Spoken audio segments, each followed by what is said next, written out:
Bonsoir et bienvenue à cette émission que nous commençons avec un grand retard.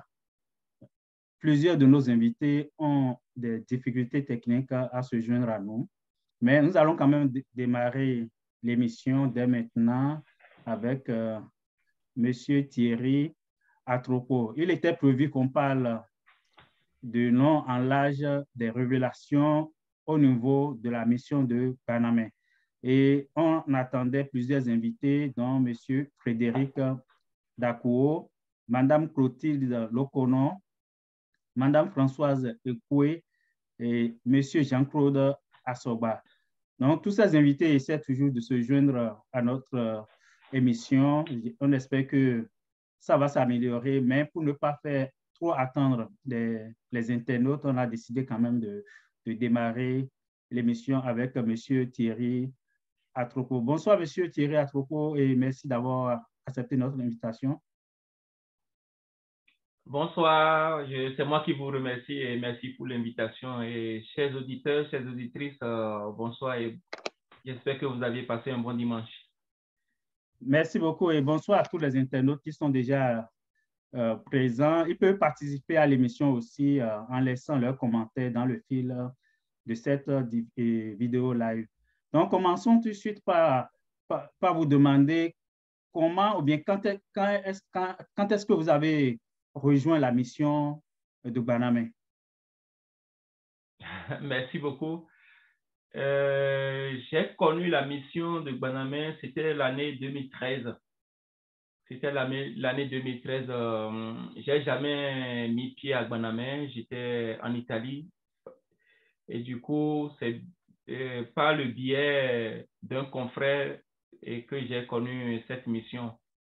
Et en plus, en me renseignant, en appelant la famille au Bénin, on m'a notifié qu'effectivement, il y a telle mission aussi qui existe et que Dieu a pris chair dans le corps d'une petite fille qui s'appelle Parfaite et qu'elle fait des miracles. Et c'est comme ça que j'ai connu la mission de Banamé. C'est comme ça que j'ai connu la mission de Banamé. Sinon, je n'ai jamais mis pied à Banamé. Okay. Mais vous êtes resté ou bien collaboré avec la mission pendant combien d'années? Je suis resté juste un an. Okay. Juste un an. De Donc, 2013 à 2014. À 2014. Oui. Est-ce qu'on peut connaître pourquoi vous avez décidé de couper les liens avec la mission? Oui, au fait, Monsieur Gilles, qui est le confrère, on réside dans la même ville, c'est lui qui m'a ramené la mission. Et sinon, moi, je suis né dans une famille chrétienne et j'ai reçu une éducation chrétienne et puis moi, j'ai été baptisé, j'ai été communié, tout ça. Donc, du coup, comme on cherche tous le Sauveur, et quand il est venu me convaincre que Dieu a pris cher, moi aussi, je me suis laissé emporter, quoi. Donc, du coup, j'ai commencé par faire mes recherches. Et en ce moment, la mission de Banamé avait un site Internet et une chaîne YouTube où il postait beaucoup de vidéos via les fidèles qui faisaient les commentaires. Et en plus, quand j'ai appelé mes parents, je me rappelle que c'était ma soeur. Ma soeur n'était pas du tout d'accord. Et je me suis renseigné. On m'a dit oui, il y a telle émission, mais qu'il y a anguille sous roche, quoi. Donc, pour moi, pas curiosité, je me suis dit, mais peut-être c'est comme ça, comme l'Évangile a dit, lorsque je reviendrai sur cette terre, beaucoup vont me renier. Donc, j'ai pensé aux paroles, à tout ce qu'on m'enseignait au catéchisme. Donc, je me suis dit, bon, voilà, pourquoi ne pas me lancer aussi dans l'aventure, quoi. Donc, du coup, on a commencé à parler. À chaque fois, quand je finissais le boulot, on rentrait, on se voyait chez moi ou j'allais chez lui et chez Monsieur Gilles. Hein. Donc, du coup, on prenait du temps et puis on discutait beaucoup sur la mission, les enseignements de... Ça, c'est en Italie, c'est ça? Oui, ça, c'est en Italie. Ça, c'est en Okay. Italie. Ça, c'est en Italie. Donc, du coup, il y a un moment où ils avaient fait un grand meeting au Stade de l'Amitié, je pense. Donc, Fofo Gilles, qui est en Italie, il a demandé à ses enfants d'aller assister, quoi. Donc, les enfants ont assisté. Après, ils ont vendu les sacramentos, c'est-à-dire des petits chapelets de 70 ans de combat, de diverses formes de protection. Et il y a le blanc, le rouge, je pense qu'il y a le noir. Donc, du coup, les enfants, du jour au lendemain, ont acheté tous ces sacramentos et puis ils nous ont envoyé ça, le sel, en tout cas, tout ce qui était sacramentos qu'on pouvait acheter dans le commerce, ils ont tout acheté et puis et on les a envoyés en Italie. Donc, du coup, moi, j'ai reçu ma part. Un soir, je finissais le travail comme ça. Et mon confrère est venu me voir, il m'a remis la photo de Parfaite, les reliques, la photo de Mathias Vigan aussi. Et bon, voilà.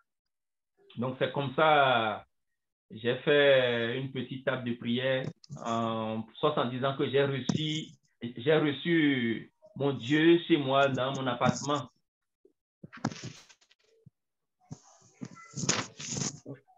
Ok, merci beaucoup. Je vais essayer de voir si M. Frédéric nous entend. D'accord. Monsieur Dapo, est-ce que vous m'entendez? Oui, je vous écoute très bien. Ok. Maintenant, votre image, elle est un peu sombre, mais on va essayer quand même de prendre quelques mots. Oui, Ouais, si vous nous entendez, c'est déjà bon. On va essayer de prendre quand même quelques mots avec vous avant de continuer. ok. Oui, la première chose, comme je l'ai demandé tantôt à Monsieur Perry, quand est-ce que vous êtes rentré dans la mission de Banamé? Est-ce que vous pouvez nous situer un peu dans le temps? Merci beaucoup pour la question. C'est en 2013 que nous, on a reconnu cette mission-là. Et c'était grâce à une béninoise qui habitait dans la région dans laquelle nous sommes actuellement, au Mali. Donc, en 2013, elle était venue dans mon bureau pour prendre un téléphone fixe parce que moi, je travaille dans le domaine des télécommunications.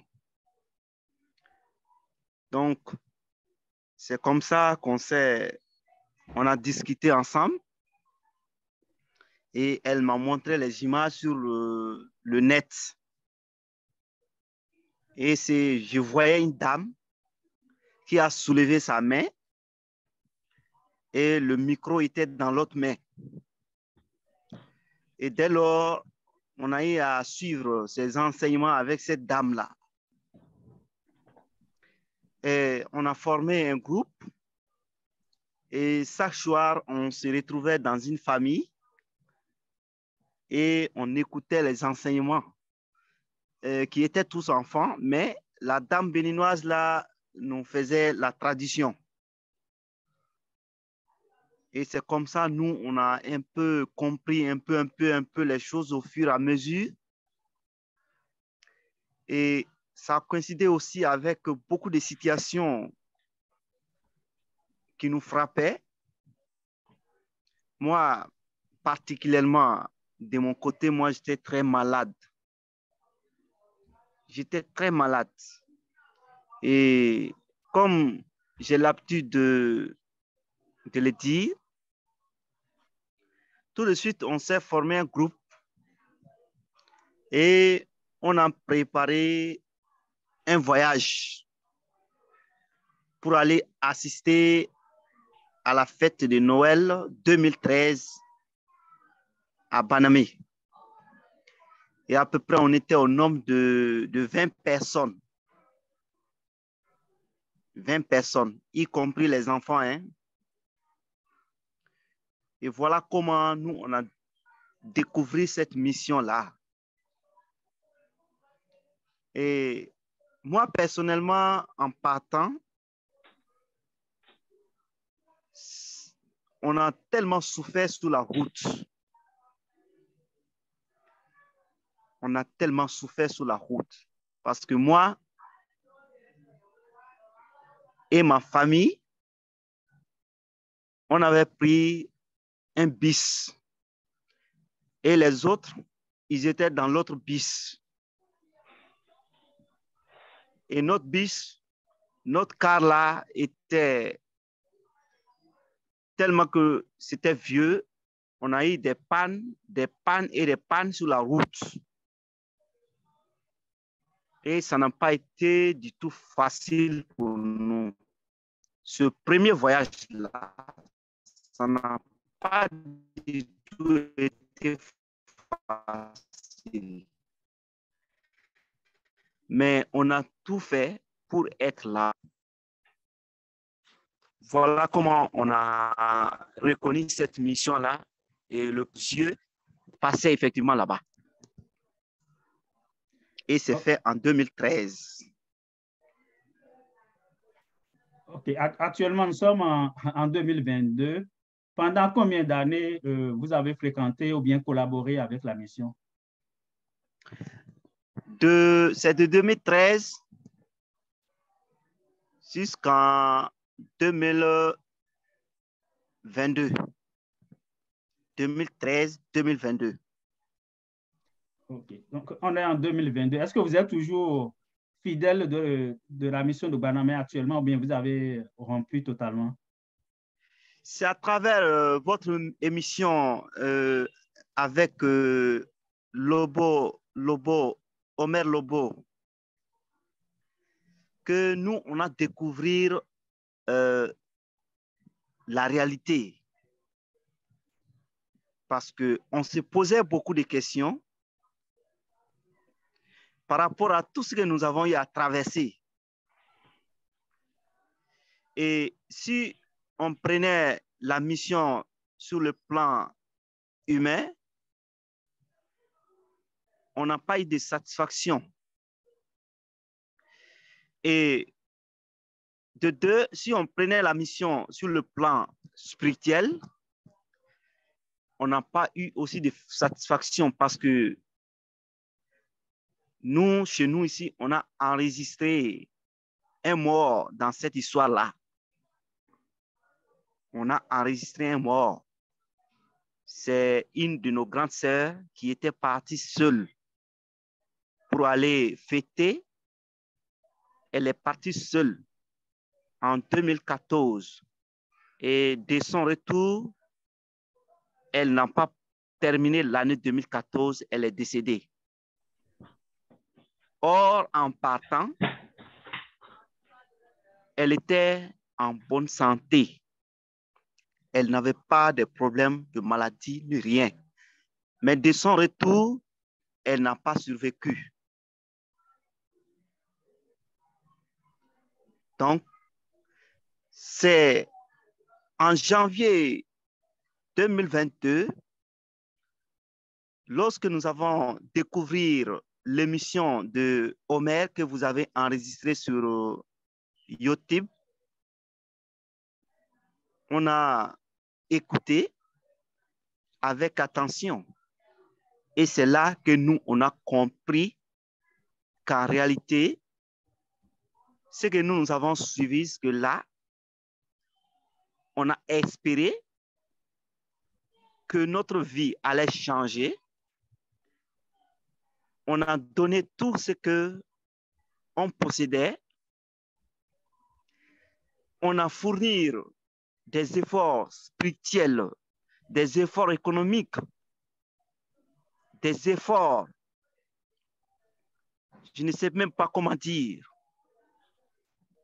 en laissant nos frères et sœurs qui nous critiquent. Mais jusqu'à l'heure où nous sommes, on n'a pas eu de satisfaction. Et c'est pourquoi nous, beaucoup les audios de Omer et beaucoup des témoignages que nous avons découverts sur les réseaux sociaux, et on s'est dit, en réalité, c'est ça la vérité. C'est ça la vérité. Il ne faut pas aller chercher la vérité ailleurs. C'est ça la vérité. Donc, nous, on a fait marche arrière et on a abandonné la mission. et c'est fait en 2022. OK. Pendant tout ce temps-là, vous avez collaboré avec la mission, vous êtes déplacé même du Mali pour venir participer à des cérémonies ou bien à des fêtes au Bénin. Est-ce que vous aviez comme des obligations vis-à-vis de la mission, que ce soit des obligations matérielles ou financières? Oui, oui, oui, oui, oui. En un moment, en 2019, on a demandé 2 frères au Mali. 2 frères. Et c'est moi et mon frère Expédie. On a été sur la colline de Panamé pour une formation de 1 mois. Et on nous a habillés avec les habits de frères, le marron. Donc, de notre retour, c'est nous qui étions au front d'office par rapport à toutes les questions de la mission au Mali. Et je vous assure, on nous demandait des sommes.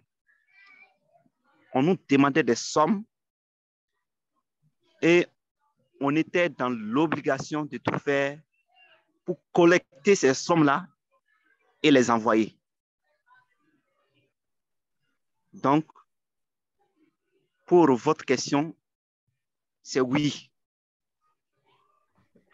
OK, restez avec nous. On va écouter aussi un peu M. Thierry qui avait commencé tantôt par évoquer un peu sa situation. Donc, M. Thierry, je reviens avec vous. Vous avez parlé du moment où on vous a envoyé comme des reliques du Bénin. Mais ça devrait servir à quoi, ce qu'on vous avait amené du Bénin? Au fait, ce qu'on a reçu, les sacramentos, bon, c'est eux qui ont appelé ainsi. Donc, c'était des chapelets pour faire des rosaires, pour prier. Et dans le même cas, selon les explications fournies, ça doit nous protéger, ça doit contre l'ennemi, ça doit... Au fait, on n'aura plus de problèmes, quoi. On n'aura plus de problèmes. Donc, du coup, les problèmes d'accident, les problèmes liés à la sorcellerie, les problèmes, en tout cas, les divers problèmes de la vie quotidienne. Donc, du coup, et en plus, lorsque on m'a expliqué, lorsqu'on a la photo de celle que Dieu a incarnée, donc ça veut dire qu'on a reçu la chair de Dieu, qu'on a Dieu avec nous à la maison, quoi. Donc, du coup, j'ai essayé de donner une place à tout ça avec, en créant mon petit point de prière entre mon lit, parce que pendant ce temps, je vivais tout seul en Italie. Donc, du coup, chaque soir, je me prosterne, je prie des heures et des heures, et puis je demande tout ce qu'on peut demander à son Dieu, quoi. Et au début, on ne se rendait pas compte des petits malheurs qui ont commencé déjà. Le premier boulot que j'avais trouvé dans le temps, j'ai passé que avant, ça fait 1 an que je me suis engagé avec cette société. Et depuis que j'ai reçu les reliques de Banamé et autres là, et du jour au lendemain, on me laisse à la maison en disant, bon voilà, que le travail a baissé et que on ne peut pas retenir tout le monde et qu'il faut... Donc, il faut que certaines personnes restent à la maison, quoi. Donc, je faisais partie. Et en plus, pendant ce temps où j'étais vraiment à fond avec l'histoire de Panama, j'ai constaté que presque les amis qui ont su que j'étais lié ou j'étais enfant de Dagobi dans le temps, beaucoup ont pris de recul. Et je me rappelle même, il y a des jours où j'allais au travail parce que pendant ce temps, j'avais un vélo. J'avais un vélo que j'allais au boulot avec, quoi. Donc, je me rappelle bien. Et que dans le temps, lorsque je me réveillais tôt pour aller au travail, parce que j'avais mon permis il n'y avait pas si longtemps, quoi. Donc, je n'avais pas acheté encore une voiture. Donc, le temps d'économiser un peu. Donc, j'allais au boulot avec mon petit vélo, me réveillant à 3 heures du matin. Et je me rappelle, dans les sentiers du village, là, j'ai des crevaisons avec mon vélo. Et puis, j'ai des amis qui habitent la même ville et qui me voient avec ma galère me dépasser, quoi. Donc, moi, je ne savais pas que c'était lié à tout ça parce que j'avais mis des chapelets au cou, les chapelets au poignet et puis le sel toujours dans ma poche. J'ai même créé un talisman pour mettre le sel imbibé d'huile de cette mission que j'ai attaché au niveau de ma hanche, soit en disant que ça allait me protéger au-delà. Donc, les petits malheurs ont commencé comme ça. Et je n'ai pas fait la comparaison. Hein. Et chaque fois quand je revenais du travail avec M. Gilles, on se voyait, on passait des heures et des heures à louer cette photo et ces reliques qui sont là et à prier. Je vous assure, hein, depuis que je suis né et que j'ai fait mon catéchisme, etc., là, jamais je me suis agenouillé plus d'une heure de temps pour prier à mon Dieu, comme c'est-à-dire une prière du soir. J'ai passé des heures et on passait des heures et des heures à genoux, à implorer, à prier d'abord, à dire tout ce qu'on veut et puis on était corps et âme, on était liés, quoi. On était liés parce que nous, on pensait que c'est effectivement Dieu qui a pris cher. Et nous, comme on a dit, Dieu a pris cher juste ce qui vient de Dieu, c'est-à-dire ses chapelets, tous ces stèles, et l'huile, et puis et sa photo. Bon, nous aussi, on a reçu une part de Dieu, quoi. Et les malheurs ont commencé comme ça et j'ai constaté aussi beaucoup de changements dans mon environnement. C'est-à-dire, là où j'avais loué mon appartement, le monsieur qui était à côté de mon appartement, c'était un monsieur très calme, avec sa femme très gentille. C'est un couple sans histoire, quoi. Et depuis que j'ai reçu ces reliques chez moi, dans mon appartement, dans l'immeuble, c'est la guerre. C'est toujours des bagarres. Improvise, c'est toujours l'immeuble qui était calme est devenu vraiment l'immeuble de la guerre, quoi. Je me rappelle, il y a des moments où le monsieur, sa femme, je pense que sa femme était enceinte de 6 mois ou 8 mois, je ne sais plus. Bon, sa femme était enceinte, le monsieur, ça a commencé de chez eux et ils ont ouvert la porte, ils ont claqué la porte au moment où je priais d'abord. Hein, j'étais en train de prier dans la nuit là et puis j'ai entendu les claquements de porte et puis ça cognait contre le mur. Et puis, ils sont descendus jusqu'à aller en bas. Et puis, j'étais obligé d'interrompre ma prière ou que je faisais face à la photo de Parfaite. Et j'ai pris mon téléphone pour appeler les carabiniers, les gendarmes pour qu'ils viennent intervenir parce que le monsieur voulait en finir vraiment avec sa femme.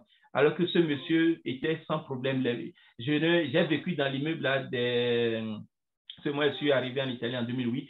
Donc, jamais je les ai vus discuter, quoi.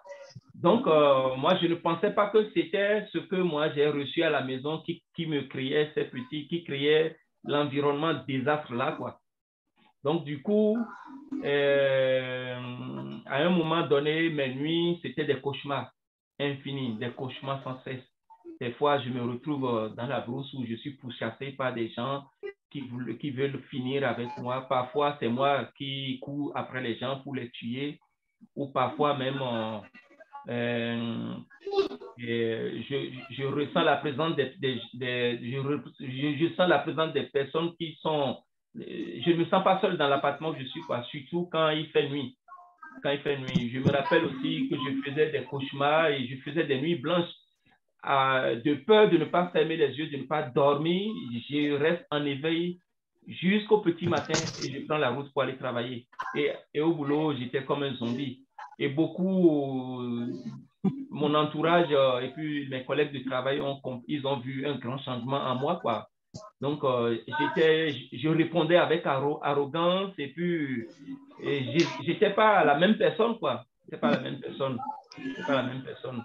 Donc, du coup, vu tout ce qui se passe du côté négatif, vraiment du côté négatif, hein, ça fut vraiment des luttes, hein, surtout dans le sommeil. Quand vous dormez et que vous sentez qu'on vienne sauter sur votre cou en vous empêchant ou en vous étouffant et que vous êtes là à crier, à lutter et que lorsque vous vous réveillez, vous voyez que vous transpirez et que vous avez vraiment fait une lutte quoi, avant de revenir en vous-même. Ça fait, on dirait, des films d'horreur, mais ça fait plus qu'un film d'horreur. Je me rappelle aussi parfois mon corps qui flotte. Je suis au-dessus de mon corps et que je me vois, je regarde mon corps sur le lit, quoi. Et je me regarde, mais je me dis, mais qu'est-ce que j'ai fait là-haut? Donc, ça a été vraiment des mois de cauchemar, des mois de cauchemar et de malheur surtout, Et là où c'était encore vraiment très, très grave, c'est là où ils sont venus une nuit. Je vais dire ils sont venus parce que avant, je ne faisais pas de rêves. Je faisais des rêves, mais c'était des rêves vraiment positifs. Mais jamais, je ne faisais pas de cauchemar de la sorte, quoi. Et ça a commencé comme ça. Et puis, à un moment, je sentais qu'ils étaient plusieurs à venir à en découdre avec moi. Et vous voyez, autour de mon cou, là, j'ai toujours cette croix. Et cette croix-ci, je vous raconte son histoire et vous n'allez pas croire. Parfois, il m'arrive parfois de me retrouver la tête en l'air, c'est-à-dire mon pied en l'air comme ça et ma tête au sol. Dans mes rêves, hein, et je voyais la chaîne ne quitte pas mon cou et ça balançait.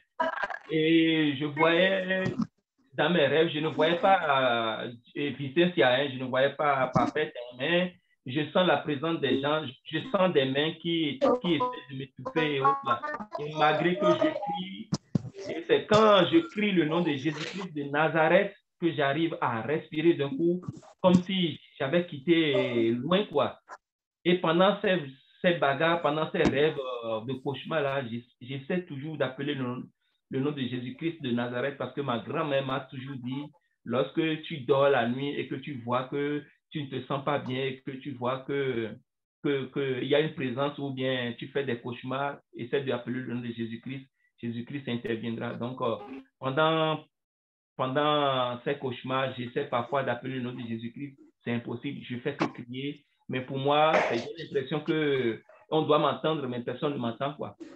Donc, jusqu'à présent, je n'ai pas fait comparaison avec tout ce que j'avais reçu chez moi. OK. On va revenir à vous tantôt, mais je voulais dire déjà aux internautes qui peuvent appeler, surtout aussi les gens ont des témoignages. Je parle surtout des anciens fidèles qui veulent témoigner. Il y a deux numéros. Les numéros sont un peu à l'arrière-plan derrière moi. Si vous êtes au Bénin, vous pouvez utiliser le numéro du Bénin, de 61 04 14 94. Ceux qui sont à l'extérieur peuvent utiliser le second numéro qui est affiché un peu à l'arrière-plan. Maintenant, je vais relayer pour le moment une question. La question est valable pour vous deux. Est-ce que vous aviez un problème spécifique qui vous a amené à la mission?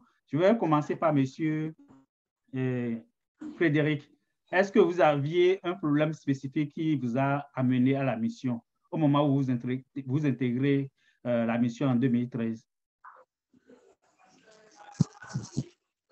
Merci beaucoup pour la question. Effectivement, en 2013, comme je disais tantôt que j'étais très malade. Oui. Monsieur Frédéric? J'étais à l'hôpital. Monsieur Frédéric? Oui. Juste un instant, on va essayer de voir si on peut prendre un premier internaute qui... Gardez la ligne juste une seconde.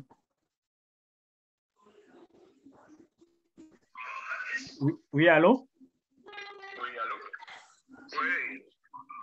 Oui. Bonsoir. Bonsoir, à qui ai-je l'honneur?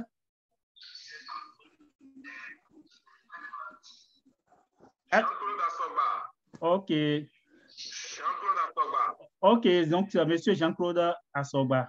Donc, est-ce que vous voulez partager un peu votre expérience à la mission avec nous? Oui. Oui, on vous écoute alors, oui. Oui, bonsoir.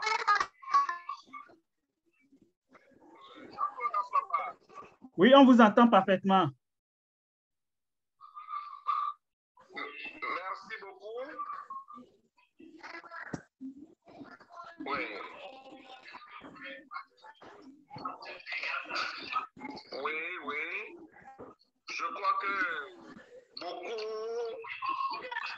beaucoup de Béninois, depuis 2009, ont cru à la mission de Panamé.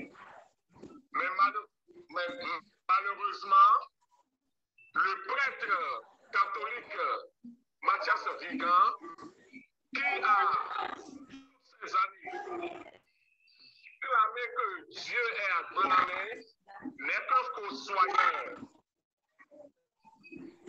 Parce que nous avons découvert, pour avoir été dans la mission, pour nous être donné corps et âme, pour avoir été prêtre de la mission pendant 6 ans, nous avons découvert, après ces 6 années, que nous nous sommes trompés. En réalité, il s'agit certes du leurre. Nous avons fait notre expérience dans la mission de Panamé,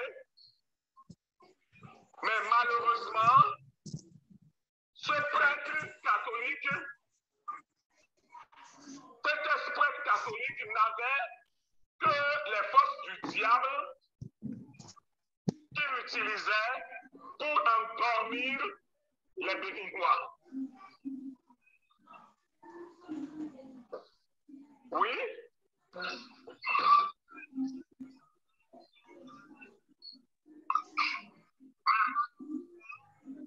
Oui, monsieur Jean-Claude, on vous écoute toujours. Oui, merci beaucoup. Donc, je donne un petit exemple. Il y a un féticheur. Il y a un féticheur qui est venu nous voir pour dire qu'il veut devenir Dagovi. Je suis personnellement impliqué dans la conversion de ce féticheur-là. Mais malheureusement, ce féticheur a commencé par être utilisé par Mathias et Vicencia pour des actions occultes dans la mission. Et c'est quand nous avons découvert ce que ce féticheur est devenu auprès de Vicencia et de Mathias que nous avons dit attention, il y a problème. Le féticheur, c'est les actions occultes que Mathias et Vicencia devraient utiliser sur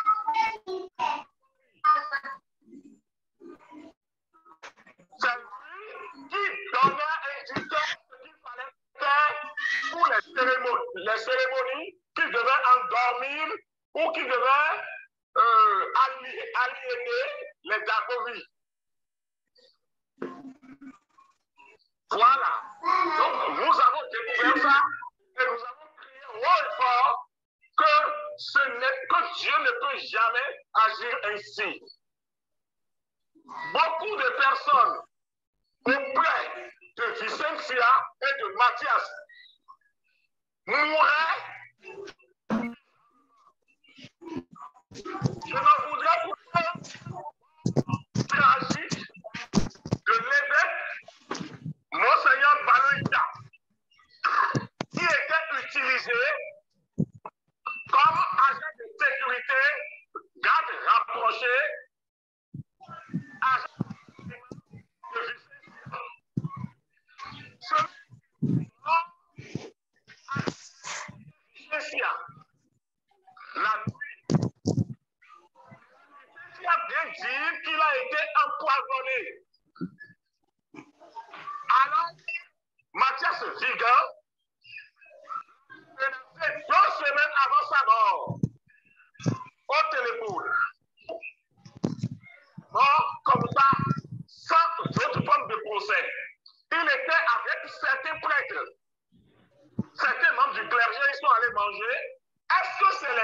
clergé-là qui l'ont assassiné?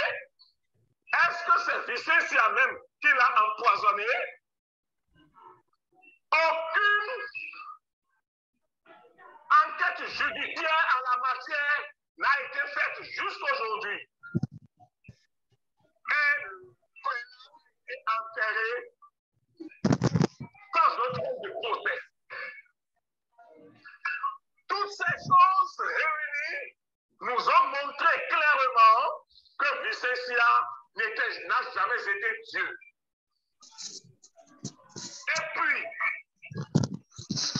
on a découvert le caractère mensonger de cette petite fille sur laquelle on nous avait dit que l'Esprit Saint descendait et que les saints du ciel descendaient. Lorsque nous avons découvert ces mensonges, nous avons dit alors, il faut taper du poing sur la table. Il faut tirer sur la sonnette d'alarme. Et c'est ce qui a fait qu'aujourd'hui, beaucoup de Dagovie ont compris que cette mission est plutôt diabolique. Je peux vous dire que s'il y a encore quelques fidèles avec elle aujourd'hui, c'est parce qu'elle continue d'utiliser des potions et des potions magiques pour les maintenir et les retenir dans ses liens. Est-ce que Dieu peut vouloir la mort de ses disciples, de ses fidèles? J'allais oublier la mort du jeune Tokpané 7, qui n'est que le cousin de Vicensia. L'enfant de sa tante, Jeanne Mouedon, que Vicensia avait failli tuer en envoyant des jeunes la bastonner à la maison, la frapper à coups de machette. Ce jeune cousin devenu quelqu'un qui travaillait, qui était avec sa cousine Vicensia, et puis il était un homme de main. Et qu'est-ce qui s'était passé? Brutalement.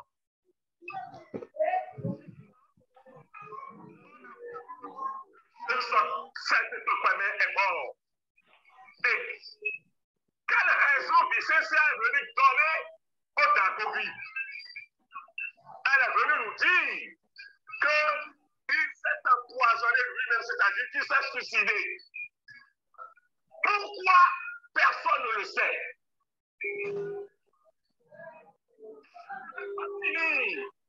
Sans parler de Nicole Soglo, qui est le troisième personnage de ce mensonge de la mission. Nicole Soglo était dite la représentante de la Vierge Marie sur terre. Et c'est elle qui venait nous parler en tant qu'incarnation parfaite de la Vierge Marie. Mais Vicensia Tiravokini et Mathias Viga l'ont anéanti.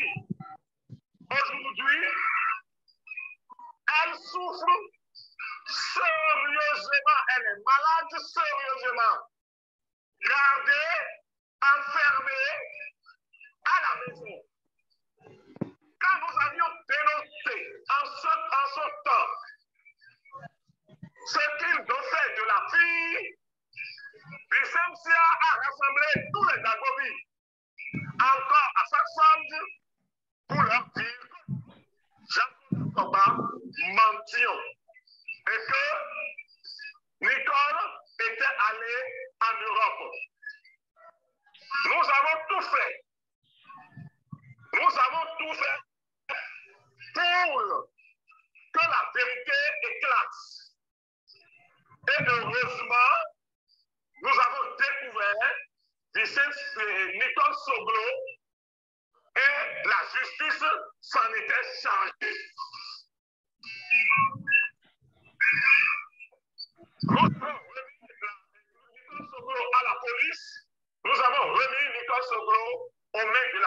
justice.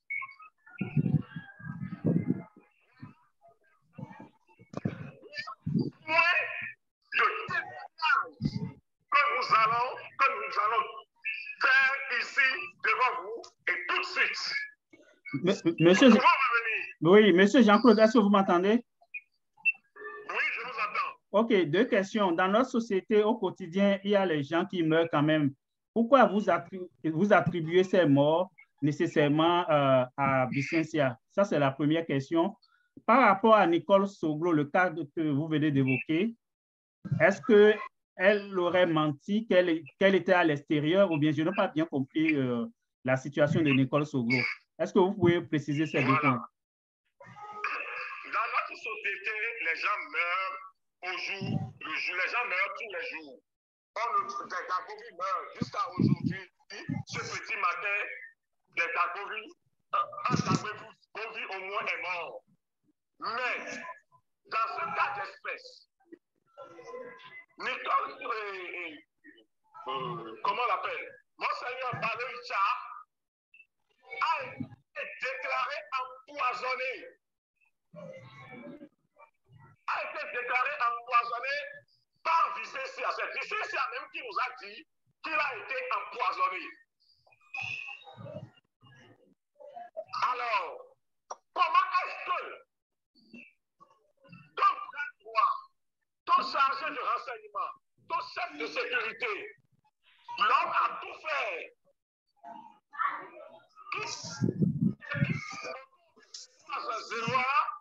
et avant 4 heures du matin,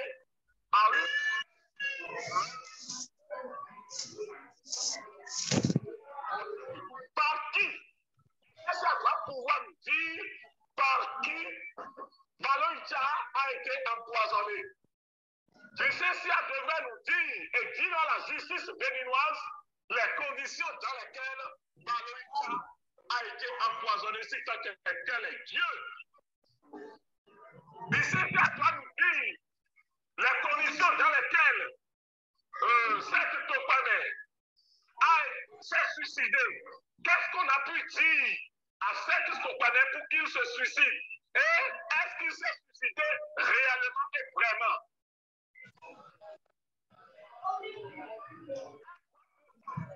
Et qui a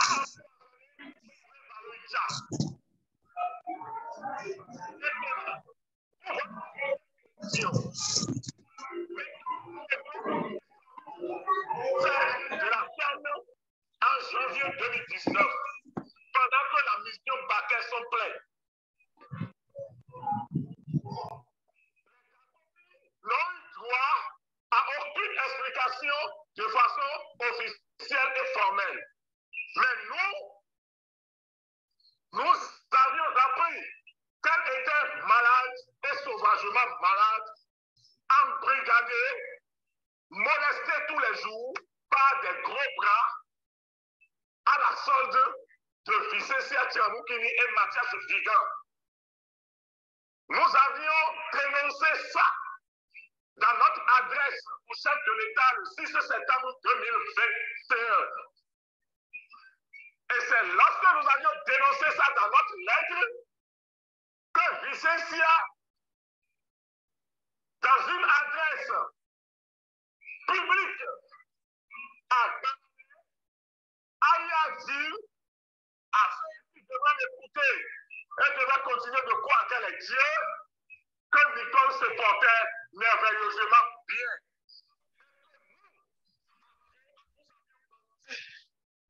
Et que moi, chef de l'État,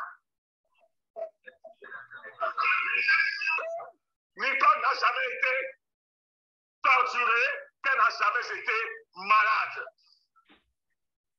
Alors, nous avions commencé nos investigations. Nous avions retrouvé Nicole dans une situation calamiteuse. Les forces de l'ordre, la police judiciaire a été mise à contribution. Nous avions retrouvé en son temps Nicole dans un état grave. Alors, les gens ont demandé à Vicentia ce qui s'est passé. Mais malheureusement, le jour où nous devions présenter devant le procureur,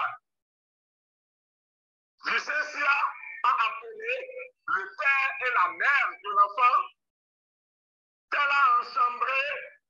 Et le jour, devant le procureur, ce n'était plus Vicensia qui était venu, mais son avocat et les parents. Le jour-là, l'avocat a dit effectivement que Nicole est malade, mais qu'elle n'était pas séquestrée. Le procureur avait demandé des papiers qu'ils ont été incapables de fournir. Les papiers prouvant qu'elle est malade et qu'elle suit les soins. Devant nous, le procureur a demandé ça, mais il ne les avait pas eus. Il a alors demandé de lui fournir les papiers quand les jours à venir, et m'a demandé à moi de laisser cette affaire que la justice va s'en charger. Et puis, je m'en suis lavé les mains. Au moins, nous avons eu la satisfaction selon laquelle, effectivement, Nicole n'était pas en Europe, Nicole n'était pas en vacances, ni en bonne santé. Et le monde entier sait aujourd'hui que Vicensia est une menteuse fiefée. Voilà. OK, merci, M. Jean-Claude. Vous pouvez revenir plus tard dans l'émission. On va continuer les échanges avec les amis qui sont sur le plateau en attendant. Merci beaucoup. À tout à l'heure. Oui. Donc, on revient ici. Donc, la question était, avant qu'on ne prenne l'appel, est-ce que vous aviez un problème particulier qui vous a amené à entrer dans la mission de Banama? Oui, M. Frédéric qui avait la parole, oui. Oui, effectivement. Je disais oui, effectivement, en 2013, moi, j'avais une situation vraiment déplorante. J'étais très malade et j'ai été à l'hôpital pour faire des analyses. On ne m'a pas donné vraiment une satisfaction là-bas. Donc, j'ai tout fait et alors que je souffrais à l'intérieur de moi-même. Et c'était mon côté droit qui avait des problèmes. Et à l'hôpital, je n'ai pas eu satisfaction. Donc, c'est coïncidé avec notre connaissance avec la mission. Donc, je me suis dit, peut-être moi, ma maladie là, c'est une maladie de sorcellerie. Donc, je vais essayer de voir si je peux avoir une solution à cette maladie-là. Donc, la dame qui nous a vraiment fait découvrir Banamé, elle avait du sel, elle avait de l'huile qui venait de Banamé. Donc, elle m'a donné ça et c'est ce que moi j'appliquais sur le côté droit et ça me faisait quand même quelque chose. Ça me faisait quelque chose. Donc, j'ai appliqué et voilà, tantôt j'ai satisfaction, tantôt ça ne va pas, tantôt ça va. Donc, du fur et à mesure que j'appliquais ces sacramentaux, je n'avais plus le choix. Je devrais croire. Je n'avais plus le choix parce que mon esprit était un peu dominé par ces sacramentaux-là. Donc, voilà pourquoi moi, je me suis dirigé là-bas. Et puis, de je me suis dit, bon, on me parle de Dieu. Dieu a pris cher. Donc, si réellement Dieu a pris cher, moi, je vais aller découvrir vraiment ce Dieu-là. Voilà les deux les 2 positions que moi j'avais avant d'aller à Banami. OK, merci beaucoup. La même question pour M. Thierry. Oui, oui. Moi, principalement, je n'ai pas eu de problème particulier. C'est juste par amour à mon Dieu. Juste par amour à mon Dieu que moi, j'ai mis toute ma tête dans cette mission. C'est pas par amour à mon Dieu. Donc, à part, vous avez relaté un peu une partie des choses qui se passaient un peu dans votre immeuble depuis que vous avez reçu ce que vous appelez les sacramentaux. Est-ce que vous avez connu d'autres situations malheureuses, si on peut dire, en rapport avec la mission? Oui, les situations que je dois qualifier de malheureuses, c'est quand j'ai voulu quitter tout, j'ai voulu tout brûler. Et c'est quand on a voulu, avec Fofo Gilles, renoncer à ce qu'on avait fait comme alliance et que les problèmes, le pire des problèmes ont commencé, quoi. C'est-à-dire, un jour comme ça, parce qu'on a un groupe de prière en Italie, à Sant'Angelo, parce que j'habitais dans une ville qui s'appelle Sant'Angelo. Donc, c'est une petite province de Milan. Donc, du coup, on allait prier le dimanche après la messe. Et la révélation est venue de la personne qui est venue m'en parler de Banamé. Et la personne, on a fini la prière, la personne disait, bon, ce que je vois, parce qu'on se voyait et on se racontait tout ce qui se passait dans nos nuits et tout ce qui ne va pas, les amis qui ont pris de recul, tout ça là, qu'on a vu que ça ne va pas, quoi. On a vu que ça ne va pas. Et c'est comme si quand vous prenez la mission, vous prenez la charge de la mission, ou bien quand vous prenez les reliques ou tout ce qui donne, tout ce qui vous vend là, c'est-à-dire vous êtes encore plus malheureux que vous l'étiez. C'est-à-dire on a l'impression qu'il y a un changement de vie, quoi. Moi, je suis de tempérament toujours être joyeux, heureux. J'aime pas avoir les gens malheureux autour de moi. J'essaie de donner toujours la joie de vivre. Mais au contraire, j'étais triste. J'étais toujours dans mon coin. Personne ne venait plus me voir. Et parce qu'on sait que, bon, on a toujours les chapelets liés au poignet, les talismans au niveau de la hanche, et puis les croix partout. Et on sait que, franchement, je me rappelle à un moment, peut-être c'est le Seigneur qui me faisait des signes, mais je n'avais pas su. J'étais allé à la messe. Mais malgré ça, j'allais à la messe le dimanche, hein, j'étais allé à la messe. Et puis, la partie où on dit dans la paix, dans la joie du Christ, donnez-vous la paix et donnez-vous la main et autres là. Et puis, j'ai voulu serrer la main d'une dame. Et puis, la dame a tiqué. C'est-à-dire, la dame, je lui ai tendu la main et elle voulait me tendre la main aussi. Et puis, j'ai vu, elle a tiqué. Elle a tiqué. Quand elle a tiqué en même temps, elle ne m'a pas serré la main. Et j'étais en colère. Je me suis mis en colère. Je me suis dit, ah, ça, c'est du racisme, ça. Ah non, que je ne vais pas accepter. Comment il serait dans la maison de Dieu et que on m'a dit que Dieu a pris cher et que je viens dans la maison de Dieu et que je voulais serrer la main d'une personne et que la personne me rejette et que ceux qui étaient à l'église là étaient des diables, quoi. Et la messe n'a pas fini, hein. Et puis j'ai quitté la messe comme ça et j'ai renoncé. Et je me rappelle bien, j'ai dit à mes amis que moi c'est fini, que je n'irai plus jamais à l'église en Italie. Donc du coup, je me consacrais juste à ma petite table de prière et autres là. C'est après que j'ai commencé par faire des comparaisons, et donc il y avait des signes annonceurs que je ne voyais pas parce que j'étais aveugle, parce que j'étais peut-être envoûté par ces reliques que j'ai pris dans mes mains, que j'ai mis chez moi. Et j'étais franchement dans un autre monde, comme on le dit, quoi, dans le monde des ténèbres. Et je ne voyais rien. Et un jour, on a fini la prière. Et puis, celui qui a fait que j'ai connu la mission m'a dit, bon, tu sais, Thierry, il m'appelle Titi.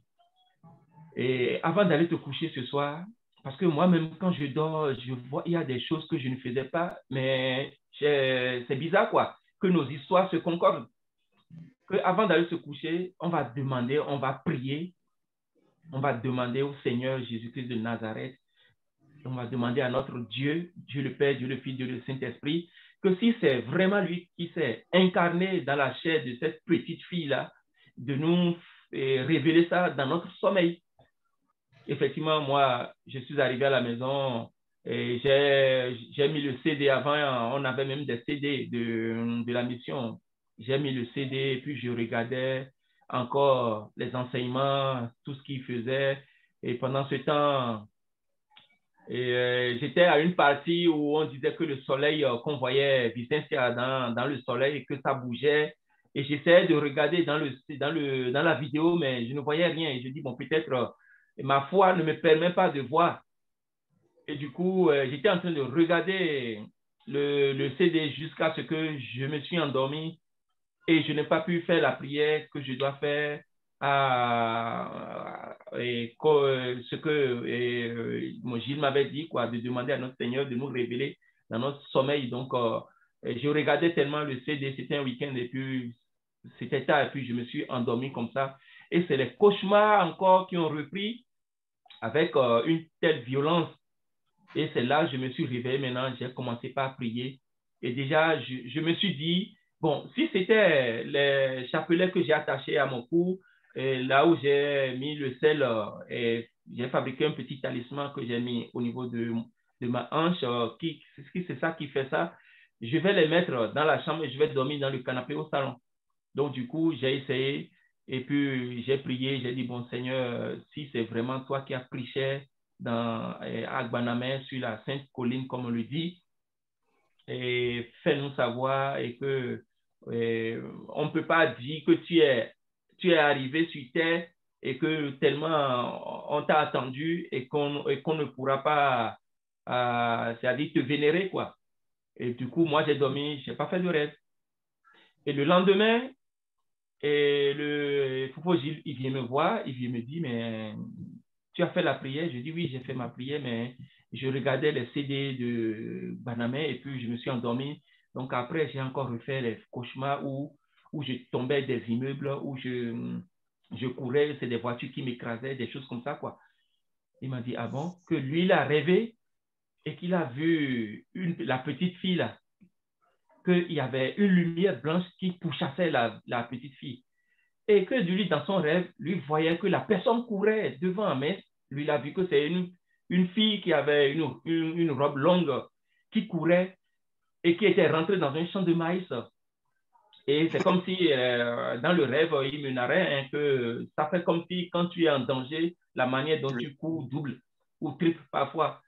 Et c'est de là, quand la personne a tourné sa tête, là, qu'il a vu la face de Vicentia dans son rêve, et qu'après la lumière qui a apparu, que ça lui a montré la face de Jésus. Et la face de Jésus, quoi. Donc, lui s'est réveillé dans son rêve et il a commencé par prier. Et il est venu me narrer ça et il m'a dit que, franchement, que s'il a fait un rêve ainsi, cela veut dire que Dieu est en train de nous révéler certaines choses et que nous, on a la chance de cette révélation et ce qu'on va faire, qui s'est trompé et que de beaucoup l'excuser et que lui, à partir de ce rêve maintenant, là, lui va renier à cette mission et va dire à tous ces enfants qui sont au Bénin de ne plus aller sur la colline, de brûler tout, de jeter tout, qu'il n'y a rien là. Et c'est de là, maintenant, l'ennui va commencer. Donc, vous voulez que je continue ou je m'arrête? Oui, il faut continuer un peu avant que je ne donne la parole à... D'accord. Donc, du coup, lui, il a réussi à tout détruire par son barbecue. Il a fait un feu de charbon et il a tout mis dedans. Tout ce qu'il a reçu hein, de la Sainte Colline, le foulard, tout ce qui est attrait à la mission de Banamé, il a tout détruit. Donc, moi, naïvement, là où moi je suis dans l'immeuble où je ne peux même pas allumer un feu. Parce que lui, il était dans la maison, lui, ça se peut. Mais moi, en appartement, je ne peux. Même, on a une cour commune. Si je mets le feu, si je crée un feu, les gens ils vont appeler la la police, c'est comme ça. Ici, on ne brûle rien. Ici, on incendie, on ne fait rien de ces choses. Donc, du coup, je me dis, est-ce qu'il faut les brûler à l'intérieur avec mon four? Je me dis, non, ça va faire la fumée et l'immeuble serait en fumée et puis les déclencheurs d'incendie vont, non. Donc, j'ai pris la décision de tout ramasser et de tout attacher et de les mettre au niveau de notre cave. La cave, c'est dans le sous-sol où chaque locataire a son compartiment pour ranger ses choses. Donc, j'ai fait tout, j'ai tout ramassé le jour-là, tout, même le CD. Je me rappelle même, il y a un CD qui ne voulait même plus sortir. J'ai pris le DVD et puis j'ai tout attaché et j'ai mis, je suis descendu au sous-sol et puis je l'ai mis au sous-sol. Et 70 ans que, bon, voilà, je me suis débarrassé de tout, alors que tout ce que j'avais mis dans ma voiture, je n'avais pas pensé à ça, parce qu'il y avait des choses aussi que j'avais mis sous le siège de ma voiture que je ne savais pas. Donc, du coup, j'étais allé au travail et je me dis, bon, en allant au travail, j'allais prendre mon sac et puis jeter le sac. Et puis, malheureusement, c'est comme si quand je pense à faire quelque chose, c'est-à-dire mon idée s'échappe, quoi. Lorsque je dis je dois faire ci, je dois prendre le sac tôt le matin et aller jeter dans la grande benne de l'entreprise pour que ça soit broyé à la déchetterie. C'est quand j'arrive au travail que je me rappelle, oh non, je n'ai pas pris le sac. Et c'est comme ça, on faisait des va-et-vient, et puis j'oubliais, et puis j'ai abandonné le sac comme ça dans la cave. Et puis un jour, il y a un confrère togolais qui me disait, comme lui n'a pas de permis, donc il me disait, il a sollicité ma voiture pour dire, bon voilà, comme tu es de nuit, est-ce que tu pourras ramener mon épouse et aller faire le dernier échographie? Non, non. La dernière échographie avant l'accouchement et que il a demandé à d'autres personnes, ils étaient occupés. J'ai dit non, bon, il n'y a pas de souci. Il n'y a pas de souci que lorsque je vais déboucher, je vais passer directement au lieu de venir dormir et me reposer d'abord, quoi. Donc, effectivement, j'ai fini aux environs de 7 heures. Je suis allé chercher la femme vers 8 heures. Et puis, avec leur fille, elle s'appelait Gracia, elle avait 3 ans. Donc, du coup, j'ai attaché la fille dans son fauteuil pour enfants derrière, pour la sécurité. Et la maman était devant. Et on était allé à l'hôpital tranquillement. Elle a fait l'échographie. Et puis, on retournait à la maison maintenant. Quand je suis arrivé à une intersection, là, il faut céder passage. Et puis, du coup, j'ai marqué l'arrêt parce que c'était le temps d'embauche aussi. Il y avait de la pluie parce que les gens allaient au boulot. Ils sonnaient déjà 9h ou 9h30. Donc, du coup, j'ai marqué un petit temps d'arrêt pour laisser les autres voitures passer. Et à ma grande surprise, il y a une voiture, une fourgonnette qui nous a fauché par derrière. Et la voiture, c'est-à-dire, ça a vraiment fait un bruit énorme où ça a presque plié ma voiture en deux. Et on a fait un bond presque de 10 mètres. Hein. Vous imaginez le choc. Et les autres voitures qui étaient dans le sens en large, ils sont obligés de faire des zigzags parce que moi, l'autre voiture m'a projeté carrément sur la voie. Et il y avait eu du carambolage, hein. Il y avait eu du carambolage le jour-là. Donc, du coup, j'ai eu le réflexe de sortir de la voiture parce que c'est une voiture à 3 portes. Donc, 3 portes, c'est-à-dire 2 portes de devant et la porte de mal arrière. Donc, du coup, j'ai essayé de sortir Gracia, elle pleurait derrière. Donc, j'ai avancé mon siège et puis je l'ai fait sortir. Elle était dans mes bras et je n'arrivais pas à sortir sa maman parce que la maman était coincée vu le choc. Donc, du coup, les secours en même temps sont arrivés, la police, la gendarmerie, tout ça. Ils ont commencé par faire le constat. Et j'étais vraiment, pour moi, hein, j'étais en forme. J'étais en forme, 70 ans, que j'étais en forme alors que je n'étais pas en forme. Hein. J'avais sérieusement mal. Et peut-être c'est l'adrénaline qui a fait que j'étais encore debout en train d'orienter les gens. Et lorsqu'ils ont commencé par me poser des questions, qu'est-ce qui s'est passé là? C'est là que je me suis retrouvé à l'hôpital, une semaine de coma. Et après, je me suis réveillé après les analyses, les examens, les trucs là. Il fallait qu'on m'opère. il fallait qu'on m'opère parce que j'ai perdu 3 disques. Donc, du coup, c'est de là, je suis obligé de révéler cela à mes parents. Donc, mes parents ne savaient pas que j'avais mis la tête parce qu'ils m'ont dit non, ils m'ont refusé de ne pas mettre la tête dedans, mais par amour ou par curiosité, moi je disais, bon voilà que vous allez voir que on aurait raison. Donc c'est comme ça, j'ai passé des semaines à l'hôpital, et radio sur radio, et à quelques heures, qu'on m'opère pour me mettre la prothèse, on voit que il y a un changement, quoi, que les disques étaient à leur place. Donc, j'étais vraiment un miraculeux. Et la maman, celle qui était partie faire l'échographie, maman Gracia, elle avait le fémur brisé. Elle était restée aussi à l'hôpital. Donc, elle a accouché à l'hôpital. Donc, je me rappelle que j'étais à l'hôpital sur mon lit quand on est venu me demander de donner un prénom à l'enfant. Donc, j'ai donné un prénom que tu as vaincu à l'enfant. Donc, du coup, Godwin, comme disent les Anglais. Et après, j'étais obligé d'annoncer la nouvelle à mes parents que c'est comme ça, j'ai eu un accident, et que il y a ci, il y a ça. Donc, jusqu'à l'heure là, je n'ai pas fait comparaison à tout ce qui s'est passé avec les sacramentaux que j'avais avec moi.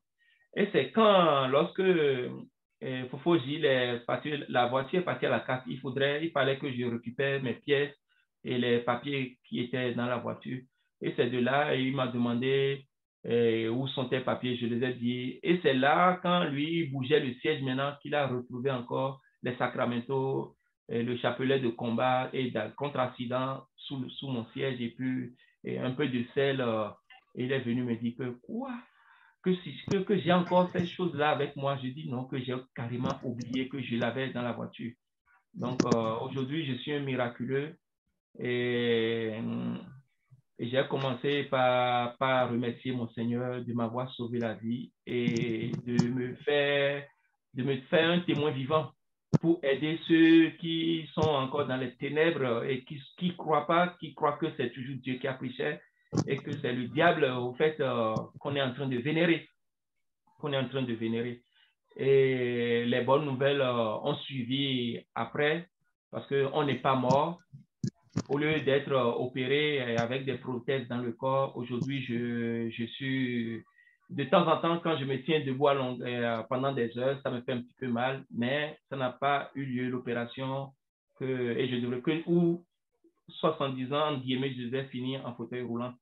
Donc, je suis un miraculé, on est tous des miraculés. Et j'ai demandé pardon à mon Dieu que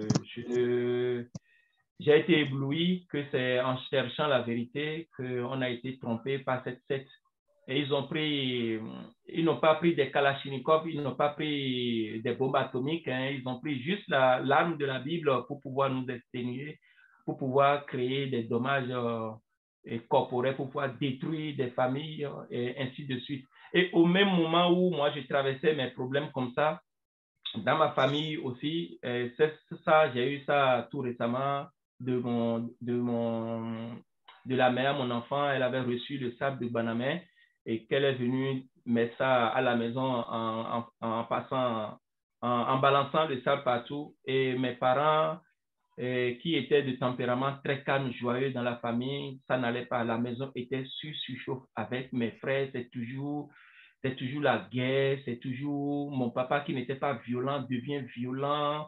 Et puis, c'était vraiment catastrophique. C'était vraiment catastrophique. Aujourd'hui, je suis en train de faire la comparaison de tout ça là. Et c'est quoi? C'est ce qui m'a sauvé, c'est lorsque je suis tombé sur une émission sur Tempo Africa, où le frère, le grand frère Lobo était venu révéler certaines vérités, et que j'ai commencé par faire des comparaisons, à aligner des choses.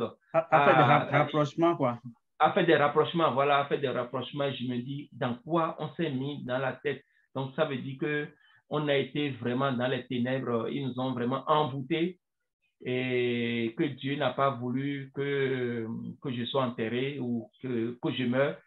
et que je sois un témoin vivant aujourd'hui pour aider ceux qui sont encore dans les ténèbres, quoi. Et après, je pourrais dire les bonnes nouvelles qui ont suivi après, si vous voulez. Merci beaucoup. On va revenir à Monsieur Frédéric, parce que nous acheminons un peu vers la fin de l'émission aussi. Malgré, ça fait quand même quelques années qu'on a commencé par avoir beaucoup de témoignages dans la mission. Malgré ça, il y a toujours des fidèles qui sont restés jusqu'à présent. Est-ce qu'on peut essayer de comprendre pourquoi certains y sont encore jusqu'à présent? Monsieur Frédéric, est-ce que vous avez un commentaire par rapport à ça? Merci beaucoup pour la question. Je dis oui, il y a toujours des gens qui sont toujours fidèles à ça. Et aujourd'hui, je peux vous confirmer que en ces derniers temps-là, il y a eu même une de mes grandes sœurs qui a quitté le Mali et elle est présentement au Bénin, hein, avec ses enfants. Elle est présentement au Bénin avec ses enfants. Et c'est hier, on a eu la nouvelle parce qu'elle est partie sans nous avertir. Parce qu'elle sait que nous, quand même, on a déjà notre position. On ne croit plus à la chose. Donc, elle a coupé la communication. Donc, elle est partie. C'est hier soir qu'elle a envoyé un message à une de mes grandes sœurs et c'est celle-là qui m'a transféré le message. Donc, c'est déplorant, hein? C'est déplorant. Il y a toujours des gens qui croient parce que c'est des gens qui pensent que ils auront quelque chose après. Et tout est basé sur l'histoire du blé là. Il y a d'autres qui croient encore que ce blé là, qui l'auront, alors que c'est faux.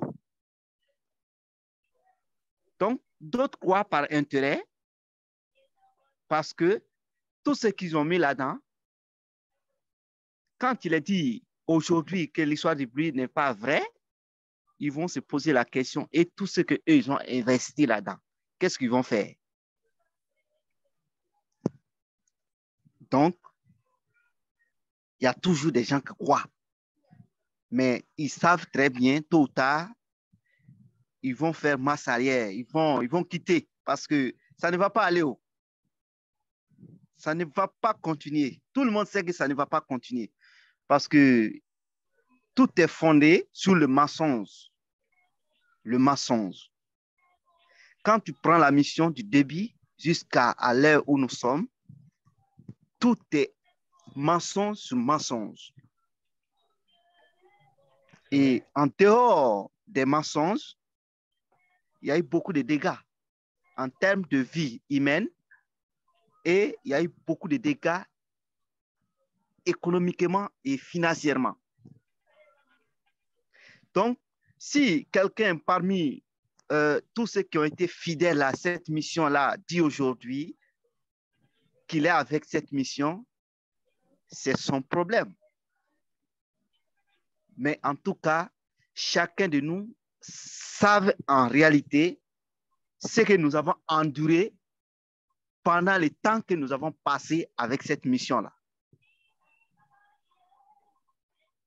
Donc,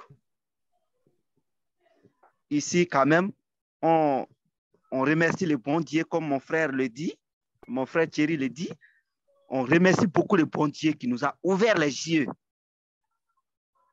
Parce que nous, on a mis toute notre vie dans cette mission-là.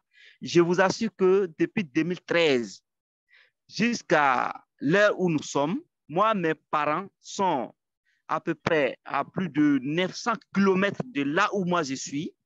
J'ai fait à peu près 10 ans sans pouvoir aller voir mes parents à cause des pèlerinages que j'effectue pour aller à Panamé. Moi, je devrais construire. J'ai des terrains que je devrais construire, mais je n'ai pas pu construire à cause de cette mission-là. Et tous mes frères se plaignent de moi.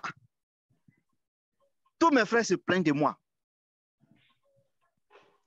Donc, rien n'a été bon là-bas. C'est horrible.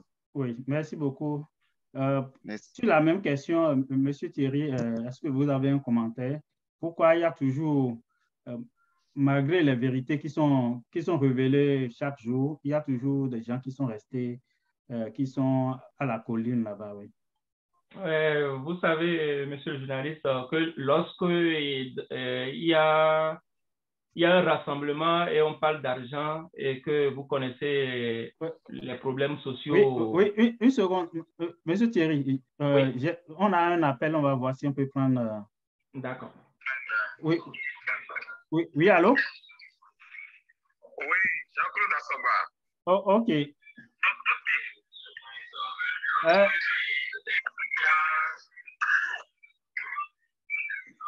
Oui, alors je peux aller? Oui, on vous écoute maintenant. Oui, merci beaucoup. Je ne sais pas, je vous ai envoyé 2 photos, des photos de Nicole pendant qu'elle était encore dans la mission sans problème. Je vous ai encore envoyé la photo de la mère de Vicentia et de Vicentia pour que vous compariez la ressemblance de Vicentia et de sa mère. Elle nous a dit qu'elle a été ramassée dans une brousse à Bembereke et élevée par une femme qui l'a adoptée. Mais lorsque vous prenez la photo de la femme qui l'a adoptée et sa photo, c'est comme 2 gouttes d'eau. Et vous allez voir que nous l'appelons Vicentia parce que alors que tout le monde la connaissait comme parfaite ou Dabo, mais nous l'appelons Vicentia parce qu'elle n'a jamais été parfaite. Parfaite n'a jamais existé sur son adolescence. Je vous ai aussi envoyé sa carte d'identité pour que vous puissiez comparer. Sur sa carte d'identité, à l'état civil, elle n'est jamais appelée parfaite. Donc, le mensonge était depuis le début. Elle n'a ni mère ni père. Alors que lorsque vous allez prendre la photo de son père, de sa mère et sa photo, vous allez voir la ressemblance nette. J'ai envoyé la photo. Elle ne s'est jamais appelée parfaite. Ses parents l'appelaient Vicentia, lui ont donné Vicentia ou Vivi. Elle nous a dit qu'elle s'appelle parfaite. Sa date de naissance, elle nous a menti sur sa date de naissance en disant qu'elle est née le 18 novembre 1992, alors que sur sa carte d'identité, elle est née le 18 avril 1990. Sur sa carte d'identité, elle nous a dit que c'est Jésus-Christ qui est né le 18 avril. C'est-à-dire, lorsque l'on fait tout le recoupement, on trouve que Jésus est né le 18 avril, il est né 18 avril, il est mort 18 avril. Et du coup, de Jésus, au lieu de 25 décembre, comme les Romains se sont entendus pour nous le dire. Voilà tant de mensonges de la mission.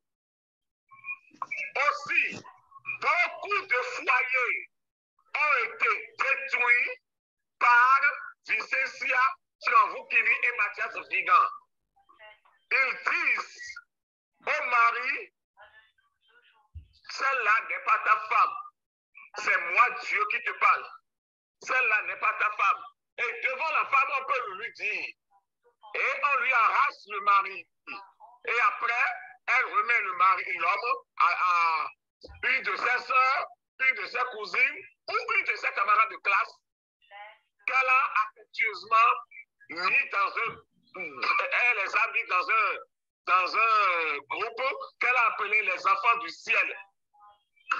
Voilà. Donc, Vicentia Tianvoukini n'a fait que mentir sur toute la ligne au Béninois et à beaucoup de peuples. Aujourd'hui, beaucoup de Togolais sont en train de pleurer cette imposture. Beaucoup de Togolais, beaucoup de Gabonais, beaucoup de Maliens, vous avez déjà les témoignages de M. Dakou Frédéric, et puis beaucoup d'autres nationalités telles que la Côte d'Ivoire, l'Allemagne, la France. La dernière fois, un médecin français, un médecin béninois vivant en France, a fait un appel à tout le monde entier, disant de quitter la mission de Banamé. Voilà, nous sommes réunis au sein d'un creuset appelé Allumons nos cerveaux, juste pour allumer le cerveau de tous ceux qui ont été touchés ou continuent d'être touchés par cette imposture créée par Mathias Vigan et Vicessia Chiravoukini. Je vous remercie. Merci beaucoup.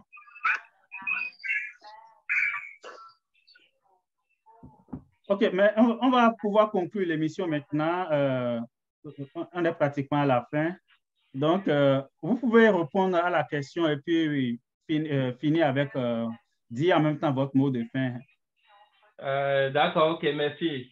Et je remercie nos auditeurs d'avoir pour leur patience, parce qu'il y a tellement de choses à dire, mais le temps qui nous est donné n'est pas assez. Sinon, je disais, c'est par rapport à notre problème aux problèmes sociaux du pays que les gens sont encore là-bas, parce que les gens croient toujours que Dieu va leur donner de l'argent, alors que notre même Dieu, selon l'Évangile, disait que tu travailleras à la sueur de ton front.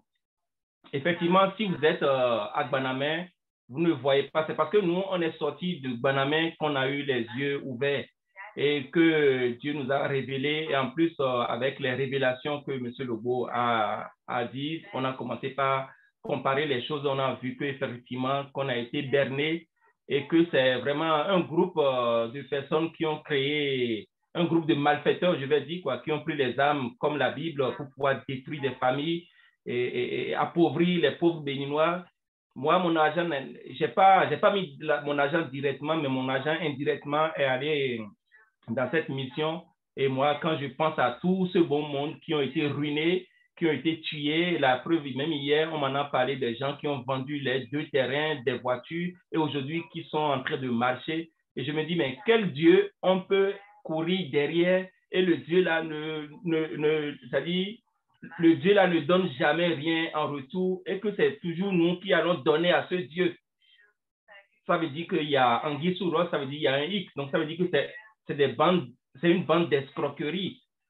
Et c'est bien monté en plus parce que tout ce qu'ils vendaient, les sociétés qu'ils ont créées de part et d'autre, les maisons qu'ils ont achetées, tout ce qu'ils ont fait avec l'argent des pauvres, leur belle vie à Dubaï, on a vu tout ça sur les réseaux sociaux. Donc je me dis, mais comment Dieu va prendre un visa pour dire qu'il voyage? Donc, tout ça là, je me suis dit merci au frère Lobo qui nous a encore ouvert les yeux plus, quoi. Donc, du coup, pour conclure, je me dis, on va toujours prier parce que cette mission n'est pas le fait d'aller prendre des gourdins ni d'aller se bagarrer avec eux. Non, c'est un combat spirituel. Et comme Dieu nous aime et que et grâce, on a la bouche pour parler, au moins avec nos prières, et ceux qui sont encore derrière cette mission, Dieu va les aider à retrouver le bon chemin. Voilà, si je veux conclure en sorte, je dirais, si les autorités compétentes qui sont dans notre pays, s'ils sont à l'écoute, de penser au moins aux lamentations des pauvres populations qui ne font que crier, hurler, et révélation sur révélation, et de prendre au moins une partie de l'oreille et écouter quand même ce qui se passe.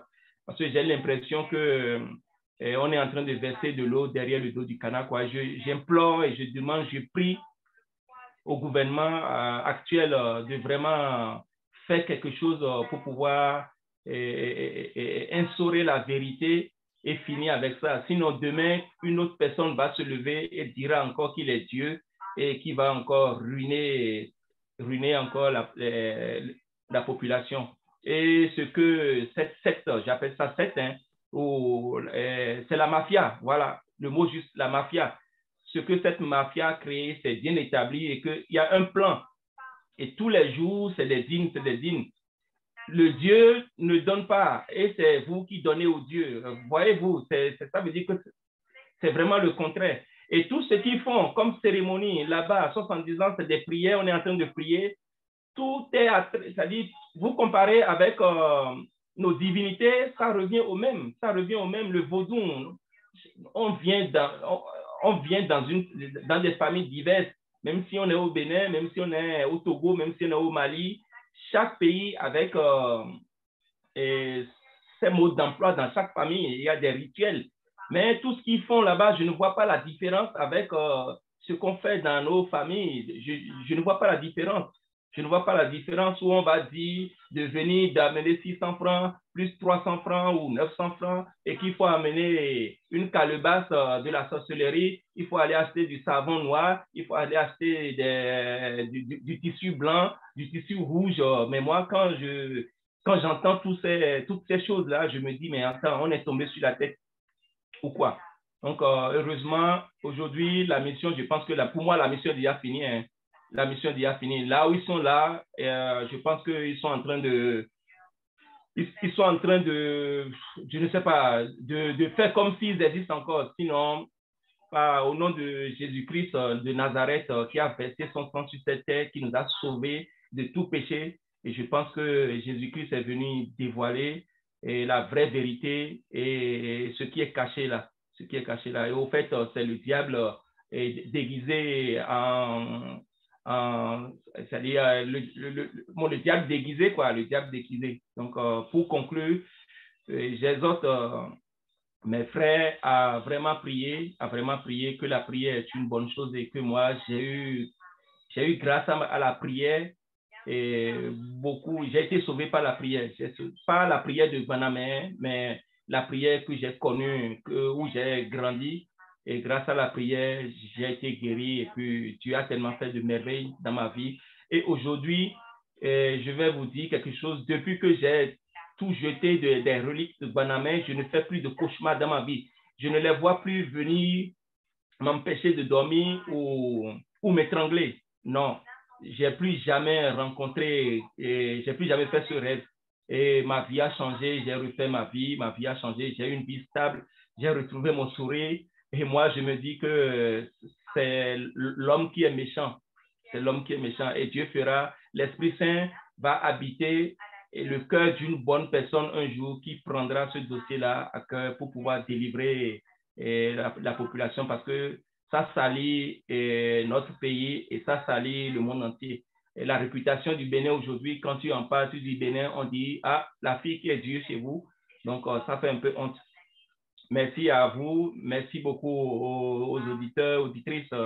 Et je vous souhaite une bonne soirée et puis un bon début de semaine en Christ. Que Dieu vous bénisse.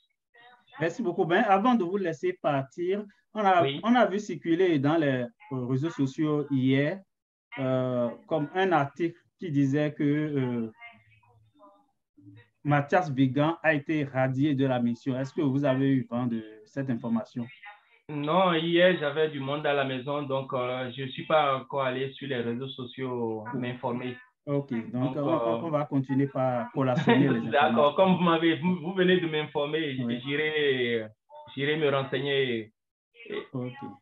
Donc, et c'est par rapport à nos prières, parce que eux, leur prière, c'est de nous ligoter, c'est de nous envoûter, mais nous, par la voix, par la langue qu'on a, on peut parler, on peut prier et Dieu accepte. Donc, d'où la création du forum ANC pour les rescapés de Banamé, tous ceux qui ont vécu des moments malheureux à Banamé, on s'est retrouvés là sur ce forum pour pouvoir échanger un peu, pour pouvoir s'accouder et puis s'entraider mutuellement, spirituellement. Et je remercie au passage son créateur, M. Jean-Claude Assoba. Je remercie M. JC de m'avoir vraiment fait du bien et de m'avoir spirituellement accompagné parce que j'étais vraiment au point mort jusqu'au suicide. Donc aujourd'hui, je suis un rescapé de la mort. J'ai connu la mort, je vais dire, parce que ma semaine de coma, ça veut dire que tout est dit, quoi. Je suis un revenant et je remercie mon Dieu, le Dieu d'Abraham, Dieu du ciel et de la terre, créateur du ciel et de la terre, de nous bénir, de nous unir et puis de toujours faire que sa volonté soit faite afin que cette mission se dévoile au grand public et au monde entier, qu'on a été berné par des arnaqueurs, on a été berné par la mafia en escroquant les gens avec des milliards, des millions. Bon, je vous remercie, monsieur le journaliste. Merci beaucoup. On remercie aussi les internautes. Il y a eu beaucoup de commentaires. Je peux passer rapidement en revue les noms juste pour les... Il y a Madame Françoise Ekoué. Il y a M. Jean-Claude Assoba qui a appelé 2 fois. Il y a Fidélia Arolo. Des gens, les internautes qui ont laissé des commentaires. Narcisse Adoumpe. Et puis, qui encore? On a d'autres commentaires. Jean-Louis Decoeur. Edmé Olugo. Et puis, Alessandrine Adogro.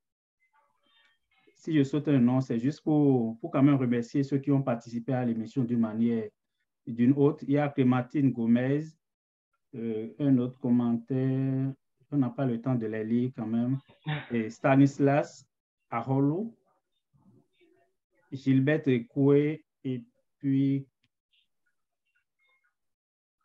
voilà un peu des internautes, les gens qui ont suivi l'émission. D'accord, je profite de votre antenne pour saluer tous les membres du forum Allumons nos cerveaux, ANP, dans tout le monde entier, pas seulement au Bénin, parce que c'est international ce forum. Et je les remercie beaucoup et je les fais un gros coucou et de ne pas avoir plus de crainte maintenant, parce qu'on a été sauvés et on a été rescapés et que Dieu vraiment a pris siège dans ce forum et que la lutte continue. Nous, on va lutter avec la prière jusqu'à ce que cette mission soit détruite. Merci à vous. Oui, merci beaucoup à tous et puis bonne soirée. On se donne rendez-vous dimanche prochain. Oui. Merci. Oui.